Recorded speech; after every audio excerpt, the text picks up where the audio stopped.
Jadi sekarang kita berada di Masjid Enha UNS. Ini adalah masjid terbesarnya UNS. Sekarang kita akan melakukan interview kepada imam masjid dan juga orang-orang sekitar masjid. Langsung saja. Assalamualaikum warahmatullahi wabarakatuh. Saat ini kelompok kami sudah di Masjid Nurul Huda ini bertempat di UNS, dan sekarang kita sudah bersama Mas Mufti selaku takmir masjid dari Masjid Nurul Huda. Nah, bisa tolong ceritakan Mas, pertama nih Masjid Nurul Huda ini sejarahnya kayak gimana sih?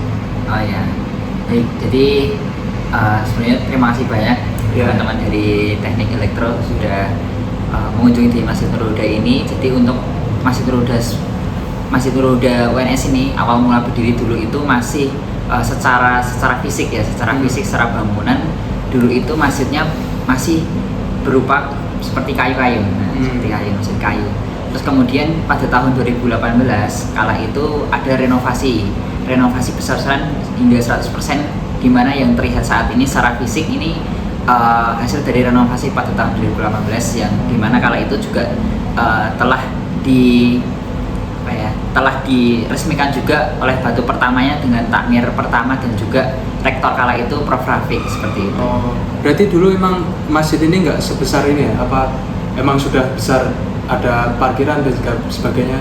Ya, nah jadi kala itu Masjid Nurul Huda ya hanya difungsikan untuk tempat ibadah Masjid Nurul Huda saja, dan juga kala itu ada perpustakaan, dan kala itu perpustakaan hanya perpustakaan Masjid Nurul Huda yang masih kecil, dan kala itu belum ada namanya Nurul Huda Islamic Center, sehingga pada saat renovasi itu sekarang ini Masjid Nurul Huda tidak hanya difungsikan bukan untuk tempat rumah ibadah saja, tapi ada juga Nurul Huda Islamic Center, teman-teman. Jadi ada perpustakaan, ada ruang seminar NHIC juga, dan juga ada ruang diskusi, serta ada beberapa tempat public space seperti itu. Oh, berarti ada perpustakaan dan lain sebagainya, Mas. Berarti kalau dari kegiatannya sendiri nih di perpustakaan di Nurul Huda ini itu apakah ada kayak kegiatan semacam membaca berkelompok secara barengan atau membaca Quran barengan? Mungkin bisa dijelasin kegiatannya sehari-hari atau per bulannya itu kayak gimana di masjid ini?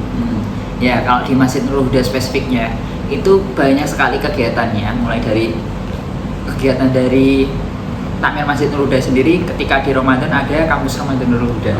Kemudian ketika pasca itu di luar Ramadan tetap ada kegiatan kajian-kajian rutin, yang diantaranya kajian rutin di hari Senin dan juga kajian rutin Semar Mengaji di hari Kamis, seperti itu.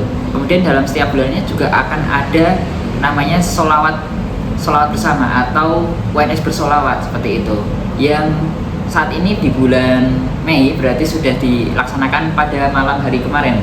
Malam hari tadi kita laksanakan UNS bersolawat.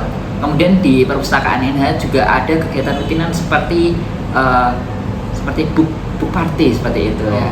Kalau teman-teman mengetahui book party ya seperti kegiatan komunitas membaca buku bersama. Kalau boleh tahu ini, kan kemarin sempat ada kayak pengajian segala macam, itu diisi oleh siapa? Apakah dari dosen-dosen UNS atau memang dari seperti contoh tokoh ulama seperti Ustaz Adil atau segala macam itu bisa datang untuk mengisi ceramah atau materi di Masjid ini? Ya, jadi kala itu di Masjid Nurul Huda sendiri khususnya untuk di takmir. Jadi ketika di kampus Ramadanul Huda atau di KRNH itu memiliki beberapa kualifikasi untuk menjadi pembicara. Pertama yang di sini adalah bisa tokoh nasional, kemudian ataupun juga praktisi ataupun juga akademisi, seperti itu. Akademisi pun ini juga lingkupnya bisa nasional atau regional juga, atau internal sendiri untuk di UNS, seperti itu. Gitu. Jadi tidak melulu tentang tokoh agama, jadi tokoh-tokoh seperti tokoh pendidikan nasional gitu masih bisa untuk mengisi materi di masjid ini ya. Oke, mungkin cukup sekian. Terima kasih atas waktunya Mas Mufti telah berbincang tentang kegiatan yang ada di Masjid Nurul Huda ini. Mungkin cukup sekian. Wassalamualaikum warahmatullahi wabarakatuh. Jadi sekarang kita bersama Pak Parjo. Ya. Jadi sekarang kita akan mewawancarai sekitar masjid di UNS ini. Jadi Bapak sekarang sudah kebetulan berapa lama di masjid UNS ini? Dari tahun 2014. Oh, 2014. Iya. Selama Bapak berjualan, kegiatan apa aja yang ada di masjid ini selain beribadah di malam waktu? Ya mungkin kegiatan pengajian atau apa? pengajian, kadang sharing-sharing lah. sharing-sharing. Nah kalau di bulan Ramadan, Bapak tetap jalan di sini atau mungkin pindah ke tempat lain? Pindah ke tempat lain. Ya kira-kira kenapa Pak? Karena di sini kan udah membuka puasa ini. Udah ada yang kasih makan. Jadi kan bapaknya kan bukan dari UMS ini, ini Iya. kan jualan. Nah ini cara kita buat toleransi sama umat beragama gimana ya Pak? Misal saya sama teman saya yang agamanya Kristen, Iya. gitu, itu caranya gimana Pak? Ya kita biasa-biasa Nah, saja. gitu, biasa saja. Ya mungkin dari kami seperti aja Pak, kita nggak ada kapan. Terima kasih ya Pak Iya, waktunya. iya. Terima kasih Pak. Oke. Assalamualaikum warahmatullahi wabarakatuh. Oke, perkenalkan nama saya Ilyas Satya Ramadan dengan NIM 072403. Saya dari kelompok KWN. Akan mewawancarai teman saya yang biasanya datang ke NH atau Masjid NH WNS. Mungkin bisa perkenalan dulu, Mbak. Kenalin teman-teman, nama aku Adinda Rafia Zara, biasa dipanggil Dinda.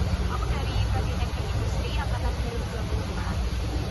Terima kasih ya Mbak Dinda. Oke, jadi mungkin di sini aku mau nanya nih tentang Masjid NH. Kayak Mbaknya bisa ngedeskripsi nggak sih Masjid NH itu kayak gimana? Apakah itu nyaman, bersih atau enggak? Kalau menurutku sendiri sama aku ke NH itu masjidnya kayak rapi, terus bersih, terus juga dingin. Jadi kalau kita mau istirahat di situ tuh nyaman dan nggak bising juga, jadi enak dan nggak keganggu gitu. Suasananya tenang, jadi nyaman banget. Oke, berarti bisa disimpulin tuh kayak NH tuh tempatnya enak banget ya, bisa istirahat, zaman istirahat atau mungkin kalau misalnya habis kelas gitu ya, Udah sama. capek mau istirahat di situ. Nah terus buat pertanyaan kedua Mbak, apakah Mbaknya ini pernah ikut kayak mungkin event-event atau yang diselenggarain sama Masjid NH itu pernah? Kalau eventnya sendiri mungkin kadang aku ikut sholat tarawih di situ, terus juga kadang aku dapat takjil dari pihak NH-nya. Jadi NH itu suka bagi-bagi takjil gitu kalau di bulan Ramadan. Jadi kalau kalian lagi mau cari takjil bisa bantu ke NH. Oke, berarti itu berarti apa ya kalau puasa itu ke sana ya Mbak? Ya.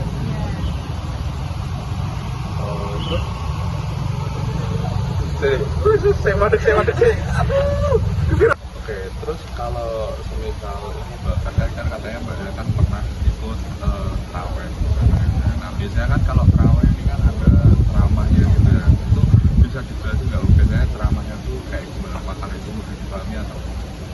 Kalau menurutku sendiri sama aku ikut kajian di sana sih overall oke, maksudnya penjelasannya itu bisa dipahami dan juga enggak apa ya, topiknya tuh relate sama kehidupan kita sehari-hari. Cuman mungkin kalau minusnya kadang itu mungkin pembicaraannya dari ustadznya itu terlalu cepat, jadi kayak kadang kita harus kayak apa ini harus fokus dengerin banget.